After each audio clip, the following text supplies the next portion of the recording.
पाणी आज तुम्ही ॲडव्हर्टायझिंगमध्ये पण बघताय, बरोबर. तर अल्कलाईन म्हणजे काय, ज्या पाण्यातून तुम्हाला calcium, magnesium, potassium, zinc, sodium आणि फॉस्फरस हे जे 6 घटक तुम्हाला ज्या पाण्यातून तुमच्या शरीराला दिलं जातं म्हणजे ते पाणी अल्कलाईन पाणी, बरोबर. मग हे अल्कलाईन पाणी आता विराट कोहली सुद्धा पितो, 8,000 रुपये लिटरचं पाणी पितो, बरोबर. अल्कलाईन पाणी म्हणजे ज्या पाण्याचा pH 10+ आहे. मग आपण पण घरामध्ये काय केलेलं आहे, ॲक्वा बसवलेला आहे, आरो बसवलेला आहे, कारण मार्केटिंगमध्ये एनर्जी पॉवर चांगली होती. पण आज एवढं शुद्ध पाणी पिऊन सुद्धा आज आपण प्रत्येक आजाराला बळी पडत चाललेलो आहोत. त्याचं कारण आपल्याला नॉलेज नाही होतं. आता पाण्याची व्हॅल्यू टेस्ट करण्यासाठी हे लिक्विड मार्केटमध्ये अवेलेबल आहे, ज्याला म्हणतात पाण्याचा pH टेस्ट करणे. आता हे पाण्याचा सामू टेस्ट करणे आपल्याला सायन्सला 9वीला शिकवलेलं आहे, आठवतंय का तुम्हाला.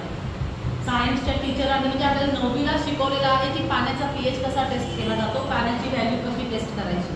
तर हे लिक्विड आपण घरामध्ये 20-25 हजाराच्या मशीनी बसवलो, पण आपण कधी हे लिक्विड आणून टेस्ट नाही केलं की आपण किती pHचं पाणी पितो. जे पाणी आपण घेतोय ते चांगलं आहे की वाईट आहे, शरीरासाठी योग्य आहे की अयोग्य आहे, याचं टेस्ट आपण कधीही केलं नाही. आज आपण 100% प्युरिफायर पाणी पिऊन सुद्धा आपण आजारी पडत आहोत. तरी पाणी हे माध्यम आहे जे शरीराला रोगाला बळी पडण्यासाठी कारणीभूत ठरत आहे. मग आजमध्ये तुम्ही बघू शकता दुसरी कुठलीही गोष्ट याच्यामध्ये नाहीये, फक्त आपण हे एकच फिल्टर बसवलेलं आहे. मग याच्यामध्ये काय आहे सर, सगळ्यात पहिल्या डोक्यामध्ये क्लिअर करा, अल्कलाईन पाणी निसर्गामध्ये फ्री आहे, फक्त ते आपल्याकडे भेटत नाही किंवा आपल्याला मिळत नाही. आज हिमालयात गेला तर हिमालयातलं पाणी अल्कलाईन आहे, कारण तिथे प्रदूषणच नाहीये. आज नेपाळसारख्या ठिकाणी गेला तर तिथलंही पाणी अल्कलाईन आहे. इवन आज आपल्या गावोगावी खेडोखाडीत तुम्ही गेला तर विहिरीमध्ये जे झऱ्यातनं पाणी येतं ते पाणी सुद्धा अल्कलाईन पाणी आहे.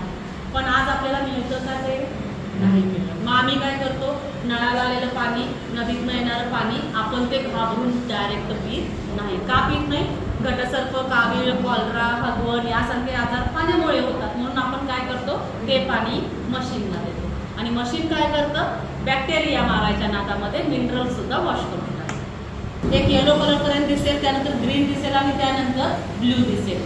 आपण हे लिक्विड च्या पाण्यामध्ये टाकू, त्या पाण्याचा जर कलर जर पिवळा आला, जे तुम्ही डेमोमध्ये तिथेही बघितला, जर कलर पिवळा आला तर ते पाणी ॲसिडिक वॉटर आहे, पूर्ण डेड वॉटर आहे. मग या पाण्यामुळे काय परिणाम होतो, सगळ्यात पहिला तुमच्या शरीरातलं ॲसिडिटी वाढतं. दुसरं, पोट साफ होत नाही, पचनक्रिया होत नाही, खाल्लेलं डायजेस्ट होत नाही, तुम्हाला झोप लागत नाही, स्ट्रेस वाढतो, शरीरातलं कोलेस्टेरॉल वाढतं, BP शुगर कंट्रोलमध्ये राहत नाही, केस गळती होतं, वजनामध्ये कमी जास्त प्रमाण होऊ शकतं आणि रोगप्रतिकारशक्ती कमी झाल्यामुळे सर्दी, ताप, खोकला यासारखे आजारसुद्धा तुम्हाला पटकन जडतात. आणि सगळ्यात महत्त्वाचं, कॅन्सरसारख्या पेशी या ॲसिडिटीमुळे ॲक्टिव्ह व्हायला लागतात, कारण प्रत्येकाच्या शरीरामध्ये कॅन्सरची एक पेशी आहे, ती निद्रा अवस्थेत आहे. मग ती ॲक्टिव्ह कधी होते, ज्यावेळी आपल्या शरीरातलं ॲसिडिटी प्रमाण यापेक्षा जास्त वाढायला चालू होतं, त्यावेळी ते पेशी ॲक्टिव्ह व्हायला लागतात. 1चे 2, 2चे 4, 4चे 16 ज्यावेळी होत जातील त्यावेळी आपण कॅन्सर असतो. म्हणजे ॲसिडिटीमुळे खूप सारे परिणाम आपल्या बॉडीला होत आहे.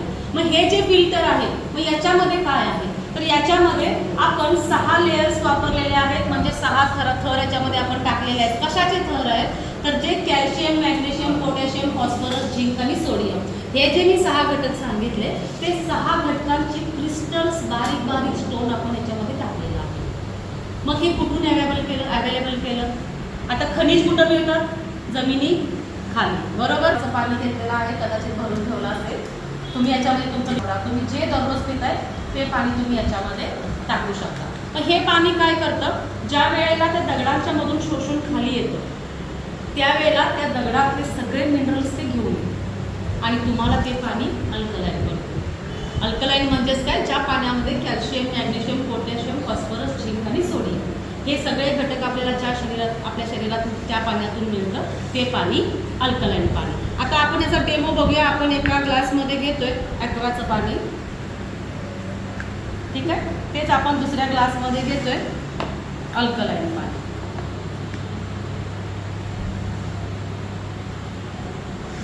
आता आपल्याला काय करायचं आहे, पाण्याचा pH या लिक्विडवरून टेस्ट करायचा आहे. आपण हे टाकू ॲक्वाच्या पाण्यामध्ये आणि तेच आपण टाकतोय आपल्या जारच्या पाण्यामध्ये. दोन्हीचे कलर बघू शकता. जे पिवळं कलर दिसतं ते कोणतं पाणी आहे? ॲसिडिक पाणी आहे. तर हे ॲसिडिक पाणी तुमच्या शरीरामध्ये जे जे मी आजार सांगितले ते सगळे तुम्हाला घडवण्याचं कारण कोण करतं? हे ॲसिडिक पाणी करतं. आज आपण चहा पिल्यावरती पित्त होते म्हणतो, सगळेजण चहापासून पळत आहेत. काही लोकांनी ॲसिडिटीला घाबरून चहा पिणं सुद्धा सोडून दिलेलं आहे. पण मला सांगा मॅडम, चहा आपण मॅक्झिमम किती पिऊ? एवढे कप जरी पकडलं तरी 4 ते 5 कप म्हणजे खूप चहा झाला. तुम्ही दररोज हे किती पाणी पिताय? विचार करायची गोष्ट आहे. आपण हे पाणी रोज 5-6 बॉटल शरीरामध्ये देतोय. मग ॲसिडिटीचं कारण कोण आहे? चहा की हे पाणी? का पायात गोळा येतो? तुमच्या शरीरामधलं ज्यावेळी मॅग्नेशियम कमी होतं त्यावेळी हा प्रकार आपल्याला चालू होतो. मग मॅग्नेशियम कशातनं मिळतं? भोपळाच्या बिया, बदाम, अक्रोड, बाजरी यातनं मिळतं. हे रोज आपण खातोय सर? नाही का? पण हे शरीराला गरजेचं आहे.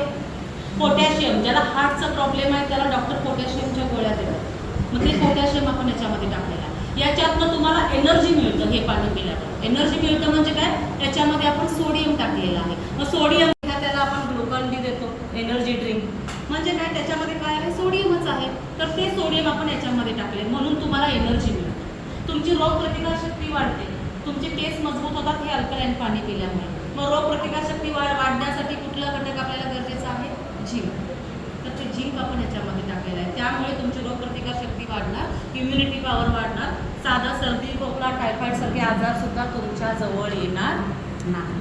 तर अल्कलाईन पाणी पिल्यामुळे तुमचं ॲसिडिटी कंट्रोल होतं, पोट साफ होतं, भूक लागतं, खालेलं डायजेस्ट होतं, स्ट्रेस कमी होतो, BP शुगर कंट्रोलमध्ये येतो, हार्टचे प्रॉब्लेम होणार नाहीत, केस गळती थांबते, वजन नियंत्रणात राहतो, कोलेस्टेरॉल नियंत्रणात राहतो आणि सगळ्यात महत्त्वाचं, सगळ्यात मोठं, कॅन्सरसारखा रोग होणार नाही. ज्यावेळी हे आपण जार देतो, याच्या बॉक्सवरती 3 शास्त्रज्ञांची नावं आहेत, त्यांचे फोटो पण आहेत. त्यांनी रिसर्च केलेला आहे की अल्कलाईन पाणी जो कुणी पितो रोज रेग्युलरली त्या व्यक्तीला भविष्यामध्ये कधीही कॅन्सर होणार नाही. आपण झालेला बरा नाही करू शकणार, पण होणारा आपण टाळू शकतो. आता एखाद्याच्या घरात कॅन्सर पेशंट झाला तर आपण 5 ते 10 लाख रुपये खर्च करतो, तरी तो पेशंट हाताला लागतो का? नाही लागत. मग हे आपण 5 ते 10 लाख रुपये आपले वाचले, प्लस आपल्या घरामध्ये एखाद्याला जर कॅन्सर होत असेल तर ते सुद्धा आपण टाळू शकतो फक्त 4000च्या पाण्यात. आज अल्कलाईन पाणी लाखोमध्ये भेटत मुक्त करायचं आहे. तुम्ही बघू शकता त्या ठिकाणी जे तुम्ही पाणी पैसे देऊन पिता, बरोबर? ॲक्वा असू दे, बिस्लरी असू दे, हॉटेलमध्ये गेलो की पहिला आपण बिस्लरी वापरतो, बरोबर? पण तुम्ही पैसे देऊन पिणारं पाणी तुमच्या शरीरासाठी घातक आहे. हे आपल्याकडे सुद्धा भेटतंय. कुणी घरी जाऊन टेस्ट करणार असाल तर तुम्ही घरी जाऊन त्याचा pH बघू शकता, आपण कोणत्या pHचं पाणी पितोय. हे आपल्याला माहिती आहे, आपण शिकलोय, पण आपण प्रॅक्टिकली याचा कधीही यूज केला नाही. आपण फक्त ॲडव्हर्टायझिंगना बोलतो, कुणी सांगतोय म्हणून, आणि एकमेकांचं बघून आपण करतो, पण आपलं आरोग्य आपण धोक्यामध्ये टाकत आहोत. मग आता तुम्ही म्हणणार मॅडम आम्ही दिवसभर बाहेर असतो, लेडीज घरी असतील पिऊ शकतात, जेंट्स म्हणणार आम्ही सकाळी गेलो की रात्री 10ला येतो किंवा रात्री घरी यायचं टायमिंग नाही, मग हे कुठे घेऊन फिरायचं? बरोबर? हा प्रश्न निर्माण होतो. तर याच्यासाठी प्रमाण निश्चित केलेलं आहे. तुम्हाला अल्कलाईन पाणी सकाळी 1 ग्लास प्यायचंय, संध्याकाळी झोपताना 1 ग्लास प्यायचं. दिवसभर तुम्ही कोणतंही पाणी प्या, बिस्लरी प्या, कॉर्पोरेशनचं प्या, नळाचं प्या, बोरिंगचं प्या, ॲक्वाचं प्या, आरोचं प्या, तुम्ही कोणतंही पाणी प्या. ज्या वेळेला तुम्ही रात्री परत झोपण्यापूर्वी 1 ग्लास हे पाणी पिणार त्यावेळी तुमची संपूर्ण बॉडी अल्कलाईन पावडर, म्हणजे परत तुम्हाला हे प्यायची गरज नाही. क्लिअर? आता दुसरा डेमो आपण दाखवतो.